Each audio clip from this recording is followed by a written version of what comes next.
ஆனால் கட்சி என்பது எனக்கு போகிறோன்னு விட்டுட்டேன். போகிறோம், நமக்கு கட்சி போகிறோம், சேரறது வெள்ளை அனுப்புறது, சேரறது வெள்ளை அனுப்புறது ரொம்ப ஒரே உள்ளே வெளியே ஆட்டம் நமக்கு பிடிக்கல சார். நமக்கு எந்த இடத்துலையுமே சுய சிந்தனை, இது மற்றவர்கள் நலனுக்காக பாடுபடுறது அந்த மாதிரி இருக்குது. இப்போது பிடிஆர் அவர்கள் எனக்கு கிட்டத்தட்ட என்ன மாதிரி தான், என்ன நினச்சாலும் தப்புன்னு சொல்லிவிடுவார். அது மாதிரி ஒரு அது என்னன்னா, எனக்கு கருமாரி கந்தசாமி இந்த ஊர் தான் தெரியுமா, கரகாட்டக்காரன் தயாரிப்பாளர்.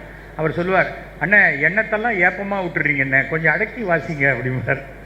நான் சொல்லுவேன், நான் என்னம்மா பண்ணுறது, நான் அப்புறம் நான் அடக்கி வச்சுக்கிட்டு ராத்திரி தூக்கம் வராது, நான் ஏன் தவிக்கணும், நான் யாரை சொல்கிறேன்னா அவன் வேணால் தூக்கம் வராது தவிக்கிட்டோம், எனக்கு என்ன போச்சு. நம்மக்கிட்ட குற்றம் குறை இல்லை என்றால், நாம் நேர்மையாக இருந்தால் யாருக்கும் நம்ம பயப்பட வேண்டிய அவசியம் இல்லை என்பது என்னுடைய வாழ்க்கை முறை. இதை பாருங்க, கயிறு கட்டியிருக்கேன், எல்லாரும் ஒவ்வொரு கயிறு கட்டியிருக்காங்க. அன்பில் மகேஷ் அவர் பச்சை கயிறு, குபேரனுக்கு உண்டான கயிறு அவர் கட்டியிருக்காரு. நான் கயிறு கட்டினா கூட கருப்பு சேப்பு தான் கட்டியிருக்கேன் பார்த்தீங்களா.